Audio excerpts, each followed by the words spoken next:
nombre es Misael Amarildo Quijano Rosales. Yo soy el secretario técnico de Defensa Civil de la Municipalidad Estatal de Yaután. A la fecha, como bien sabemos ya, los pronósticos anticipados ya vienen desde el año pasado. Y en estos primeros días del mes de enero del 2025 ya comenzamos con los primeros avisos de las lluvias que se nos puede avecinar con mayor intensidad en estos meses del año, pues, ¿no?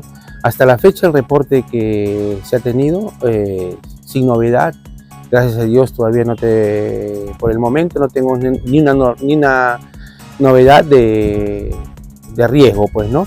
Pero sí también el caudal del río ha aumentado y también agradecer porque todos los agricultores vivimos pues del aumento del río, ¿no? Del distrito de Yaután, ¿no? Pero hasta la fecha sin novedad de riesgo.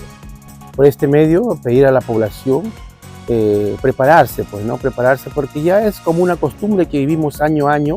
Y el año pasado tuvimos con el ciclón Yaku, que se activaron varias quebradas, y en esta vez inculcar y tomar conciencia por este medio, pedir a la población estar prevenidos en caso de las lluvias se incrementen con más intensidad y algunas quebradas se activen, pues, ¿no? Con respecto a nosotros a los sectores de Calpoc, Parquín, Cerro Castillo, gracias a Dios tenemos las brigadas ya constituidas, en la cual tenemos un grupo de WhatsApp, y por este medio también pedir a ellos, ¿no? Si en caso ocurriese una anomalía por lluvias intensas o cualquier tipo de fenómeno, pedir a ellos que son el ente primero en comunicarnos y nosotros poder tomar las primeras medidas necesarias y poder acudir o también ellos puedan realizar su trabajo, porque hace menos de 2 semanas hemos tenido también capacitaciones para estar preparados en este tipo de eventos.